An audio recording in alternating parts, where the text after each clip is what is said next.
just to show how I'm rigging these shrimp up, the setup I'm using, this is a 7'10" Century Weapon. This is a medium heavy power rod with fast action. Got a 3000 Daiwa BG MQ, 20-pound Power Pro. I've got 25-pound leader, and I've got this 1/8 ounce jig head. This is a football jig head. This is actually our Haas football jig head that's made for our original size of the power prawn, which is our shrimp lure. I chose to use this jig head just so that I can switch back and forth between live and dead shrimp and also artificial shrimp. So I can use the same hook, same lure, or same jig head rather, for both, and I don't have to switch rods. So how I'm going to rig these shrimp up, very simple. Just going to grab a shrimp, going to pinch the tail off, and what that allows for, that releases some scent, and it also keeps the shrimp alive because you're not going through the head where all the organs are.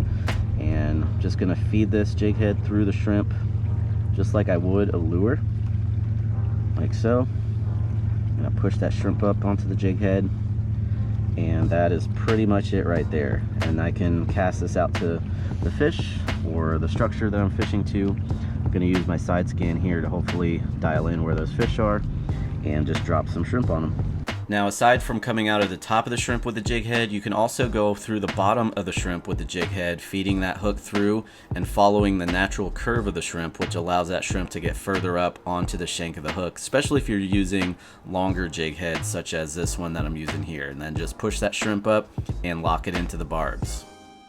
Now, I was targeting black drum on this trip around bridges and deeper water. As you can see, I was fishing anywhere from about 15 to 20 feet of water on the fish finder that you can see there. And also, if you notice on the right hand side, using side scan on the right hand side of the screen, you could see a very large school of fish. And this was the school of drum that I was able to drop some shrimp on top of and get quite a few fish. Caught between 15 to 20 fish on this trip.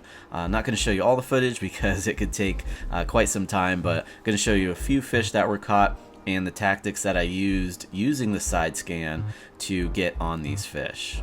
Now, going back to the rig that I was using, the jig head with the live shrimp. Now, I went with the 1/8 ounce jig head because there was little to no current here.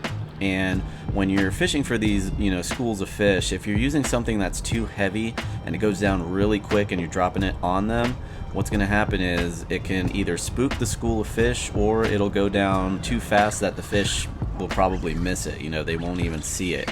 So go with that lighter jig head if there's little to no current. That way, that shrimp basically just drifts down to the bottom nice and slowly, and those fish can pick it up.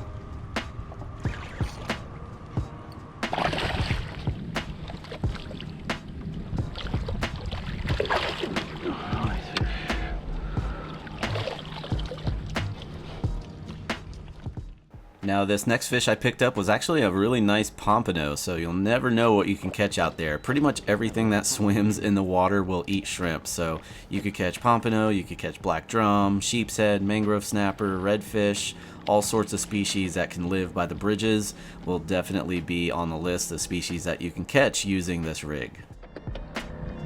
So if you enjoyed this video, I highly recommend checking out the Salt Strong Insider Club, where you have access to the actual full insider reports, which is where we show exactly where we go, why we're going there, the trends and the patterns. That way it can help you get on more fish consistently when you get out there on the water. So definitely be sure to check that out. And also, if you need any tackle, especially the jig heads that were mentioned in this video, you can pick them up on our shop page at fishstrong.com. Now, if you have any questions or comments, please feel free to drop them down below.